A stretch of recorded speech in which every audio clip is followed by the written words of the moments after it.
Olá, meus alunos. É um prazer reencontrá-los. Voltamos aqui para falar mais um pouquinho a respeito de questões de direito penal. Assuntos bastante elaborados, bastante interessantes, que envolvem aspectos de natureza penal, do direito material e do direito processual.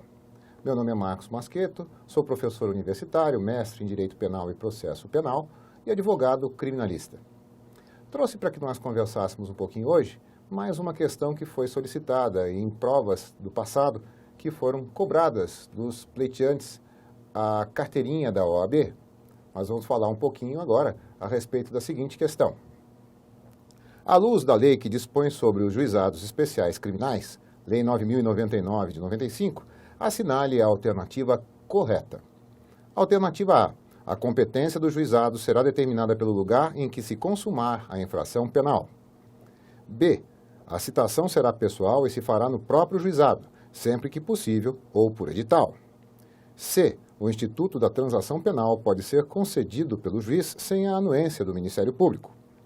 E D. Tratando-se de crime de ação penal pública e incondicionada, não sendo caso de arquivamento, o Ministério Público poderá propor a aplicação imediata de pena restritiva de direitos ou multas a ser especificada na proposta. Ok. Conforme disse, nós teremos aqui que abordar algumas questões de natureza penal e processual penal. É, portanto, uma questão elaborada e que pede do aluno um pouquinho mais de conhecimento nas duas áreas. O assunto gira em torno da Lei 9.099 de 95, a lei que criou os juizados especiais civis e criminais. Especificamente, por ser do nosso interesse, por ser da nossa competência, vamos tratar a partir do artigo 61 da referida lei, que a partir daí começa a lidar com as questões de natureza penal. Muito bem, logo no artigo 61 aparecem lá os ditos crimes que são da competência do juizado. São chamados crimes de menor potencial ofensivo, que originariamente foram considerados como sendo aqueles que não tivessem pena em abstrato menor do que 1 ano. Entretanto, no ano de 2000, veio a atualização dessa lei e uma nova lei para institucionalizar a aplicação da regra dos juizados especiais a nível federal mudou isso, colocando agora como crimes de menor potencial ofensivo aqueles que não tenham pena em abstrato superior a 2 anos de privação de liberdade. Bem, esse instituto ele é uma herança que nós trouxemos da legislação americana, que se pauta basicamente na questão do bargain law, a lei da barganha, da troca. Certamente vocês já viram aqueles filmes americanos em que promotor e advogado são convocados ao gabinete do juiz para que ali tentem fazer de uma maneira composta uma solução para aquele caso, para que se possa resolver a situação de uma maneira mais rápida, mais célere. E aí o promotor abdica daquela acusação original, propõe a oferta de uma acusação menos intensa, que se aceita pela defesa, põe termo ao processo. É a troca, é a barganha.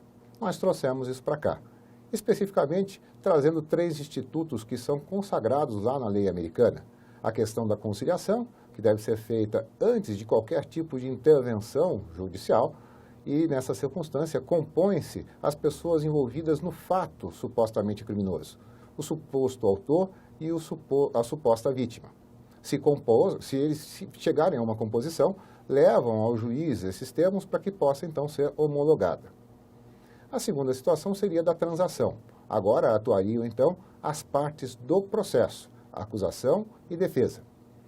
Nessa circunstância, faz-se aí a chamada proposta, que nós já temos também por hábito verificar no nosso judiciário, da oferta e pagamento de cestas básicas e até mesmo de prestação de serviço. E, por último, a ideia da suspensão condicional do processo, também proposta antes do início da ação penal, portanto, antes do recebimento da denúncia ou da queixa por parte do juiz, sempre por iniciativa e por intervenção do acusador, o Ministério Público, que renova os termos da proposta da transação, indicando aí soluções que possam ser colocadas de maneira alternativa. Pois bem, essas são as novidades. Na verdade, em relação a essa questão especificamente, também temos algumas informações de natureza processual. Especificamente no que diz respeito ao que está previsto ali na alternativa A, trata-se da questão da competência. E a competência, conforme previsto no artigo 63 da lei, que fala especificamente aí da questão dos juizados especiais, A competência está relacionada aqui ao estudo do lugar em que foi praticado o crime e não o lugar da consumação do fato criminoso. Portanto, foge essa segunda parte do que seria aquilo desejado como resposta adequada. Na alternativa B, nós temos ali a questão relacionada à citação. A citação, nos casos do juizado, deve ser sempre pessoal e, quando não for possível, de maneira absolutamente excepcional, ela pode se dar por via de mandato. Nós não podemos ter, então, aqui a possibilidade da citação editalícia. Na C, o Instituto da Transação Penal pode ser concedido pelo juiz sem anuência do Ministério Público. Também não corresponde a uma indicação adequada, tendo em vista que, nessa circunstância, para que se possa verificar a transação, devem atuar aí as partes envolvidas no processo, quem represente a acusação e quem represente a defesa. E o juiz, de maneira imparcial, não pode exercer esse papel. Portanto, o que nós temos aqui como solução para esse caso, e por isso eu deixei para comentar no final, é a alternativa D de dado, que expressa exatamente o que consta do artigo 76 da mesma Lei 9.099.